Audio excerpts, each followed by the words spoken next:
What's up, you spicy ones? It's Wednesday, which means it's time for me to get some of this lovely stuff down my gullet. Spicy. Oh, good Lord. And today we're going to be talking about BendDAO because I saw a tweet from Franklin where he was talking about using BendDAO in the most Degen way possible to really exploit his power as a heavy ape owner to make some pretty big plays on other deeds and the universe. And I thought it'd be really interesting to dig in and see what he did, see how we might be able to use some similar strategies in the future when looking at kind of strong catalysts like this, but also to have a look at the BendDAO platform itself, because as I discovered, there's an airdrop and you might be eligible for the airdrop as well. And while we go to a break, I'll try and stop the hiccups. Yep, this is hot stuff. This is the Defiant. In 2021, Ethereum traders lost over $200 million to malicious bots exploiting their trades. As DeFi continues to gain popularity, this number is expected to rise. Eden Rocket RPC is a next-generation private transaction service for Ethereum, providing traders with MEV protection by submitting transactions directly to miners and away from the prying eyes of harmful bots. Using Eden Network for Ethereum transactions results in better and safer trades. While MEV protection doesn't require any stake, traders who do stake Eden and use the Eden RPC on MetaMask receive transaction block priority, and now with the release of Staker Extractable Value, or SEV, they're paid for every trade they make on Ethereum. Eden Rocket RPC compiles some of Ethereum's fastest private transaction networks, resulting in a 90% plus effective hash rate. And this makes Eden Rocket RPC the fastest private transaction network available, protecting you from bots. On top of that, Eden Rocket RPC users are paid to trade on Ethereum. Join the best and get started with Eden Network today to trade safer. DeFi protocol X Token has recently launched X Token Terminal, the capital markets platform for Web3. Terminal aims to offer DeFi and NFT projects seamless access to fundamental on-chain primitives. The first feature app on Terminal, Mining, is a permissionless and no-code solution for deploying liquidity mining campaigns on Uniswap v3. Rather than spending weeks of development time deploying and configuring contracts or building a custom interface, projects can use Terminal to launch an LM program in a matter of minutes. Mining offers a robust UI and a flexible, configurable, and feature-rich contract architecture. Terminal also makes mining easy for liquidity providers with an intuitive end-to-end experience. Terminal will continue to roll out apps aimed at offering projects seamless, permissionless access to complex DeFi primitives. For more info, visit the Terminal website and follow along on Twitter. So if you didn't know, Franklin is one of those guys just in the right place at the right time. He has a gold ape. He bought a ton of apes. At one point, his Twitter description said he had around 48 apes. If you do the maths on that, that's a lot of value. And what we're talking about here is capital efficiency. If you have an ape, you don't really want to sell the ape because the long-term benefits of holding an ape are pretty significant. Selling it to unlock that liquidity, well, it's quite hard to find a buyer at that level. It's actually much easier to find a buyer when the asset is worth 1, 2 ETH. But 120, 30, 40, 50 ETH, there's a very small number of people that are willing to stump up that kind of cash, which is why these lending platforms where you use an NFT as collateral are starting to gain a bit more traction. And there's lots of different ways that they do them, but Franklin basically used BendDAO to take the locked liquidity in his apes to buy more apes, buy more mutants, because those apes and mutants will be airdropped other deeds. And that other deed could contain a coda, which would be worth enough money to make the entire play worthwhile.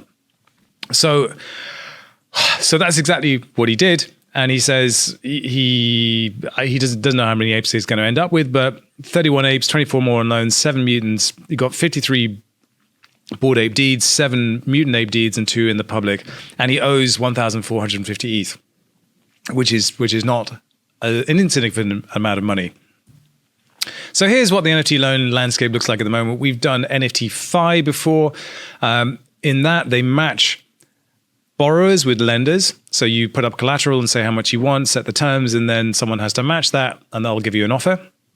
Then we have JPEG'd. That's only for punks right now, but it's the true kind of hardcore Degen NFT lending platform. And then I noticed that Nexo has set up an NFT lending desk.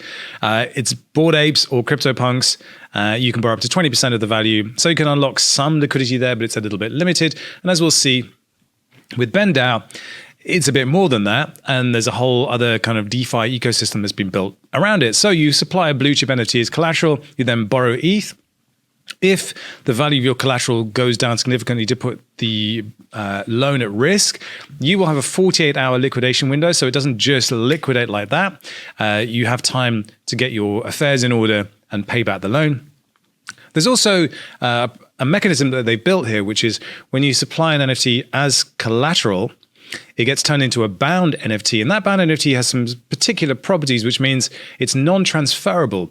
So they also offer a guardian service whereby you can take a valuable NFT that you own, supply it as deposit it into the protocol, and then you'll get issued a bound NFT in its place, which has the same metadata, which can operate as that NFT.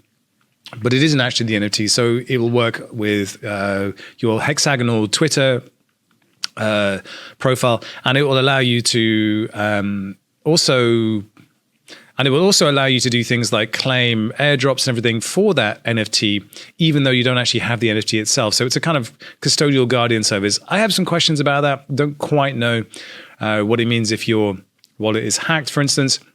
And then finally, if you don't have one of these NFTs, you can supply ETH to the pool and you will receive Bend rewards, as well as some percentage APR here for depositing ETH as well. So, final question is, what defines a blue chip? Now, I've been wondering what a blue chip in NFTs actually means, because I think it's nonsense, to be honest with you. But this is how BendDAO defines it.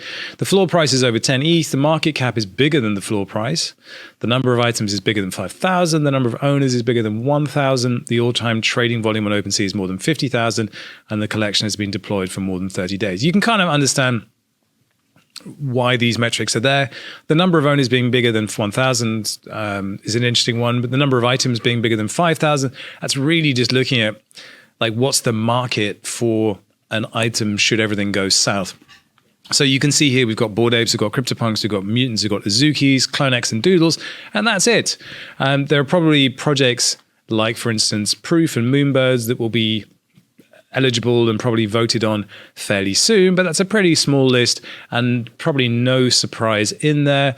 The one that you don't see there, which might have been in there a few months ago, is Cyberkongs. They've had a terrible time of it. The floor price has dropped considerably and they're no longer eligible.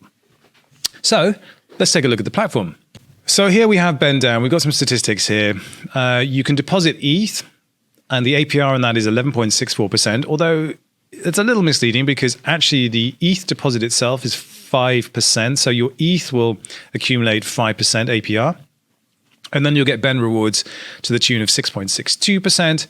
And that gives you an 11.64% APR. The borrow ETH APR is 27.7%.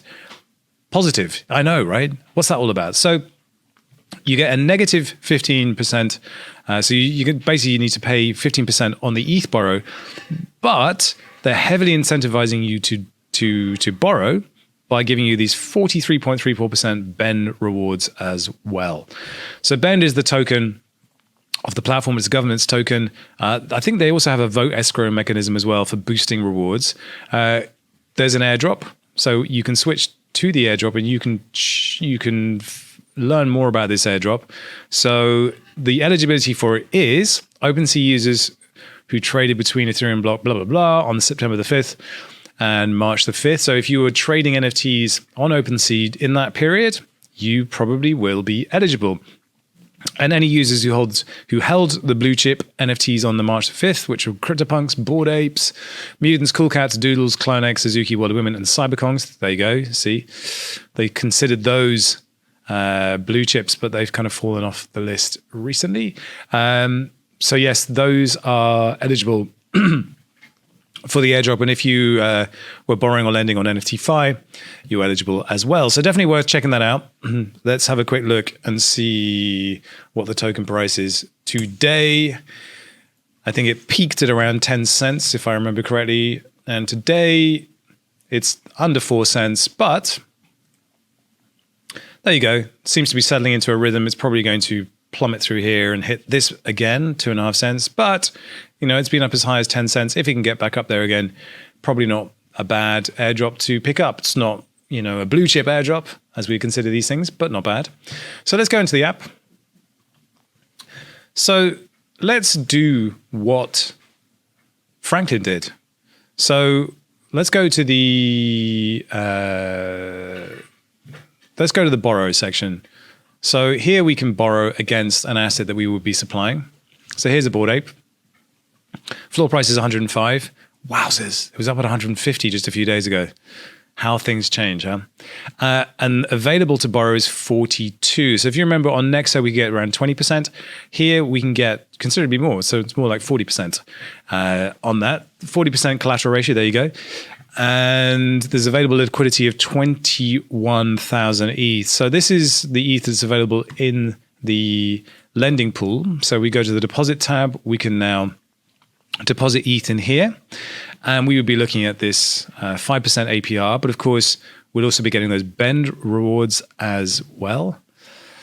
And that's pretty much it. There's some other interesting things here, which is flash claiming. So if you have your NFT in the protocol, so you could put it in NFT custody, and you would deposit your NFT into the protocol, and it would release what they call a bound NFT. You can use that bound NFT to still claim airdrops, even though it's not actually the NFT itself. And the way they do that is using something similar to flash loans. So I think they would swap to the original NFT, allow you to claim, then swap back into the bound NFT all in one transaction. And then you would get your airdrop or your other deed or whatever it is that you wanted to claim. And of course, as we see these high value assets continue to airdrop value to the ecosystem participants, these things can get pretty valuable. So I think that's pretty much it. That's all we need to know about this platform. If you take out a loan, you have to pay back that loan, and things can move pretty fast in this space. If the asset, for whatever reason, confidence in a supposed blue chip suddenly just crashes, then you could be in trouble.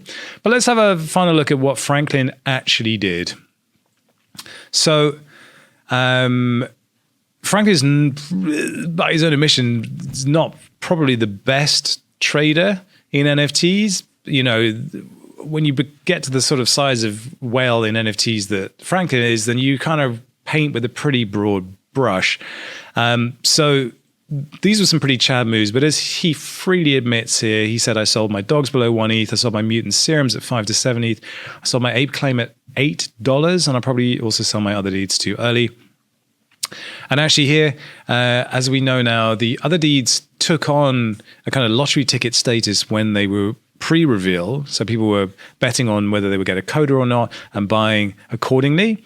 And he could have sold them pre-reveal and made a lot more money. So he held on, got his codas, and then it didn't go great. He also made a fat finger. So he fat fingered one for 2.9 ETH instead of 29 ETH. And yeah, well done, Franklin. Didn't go great there. So,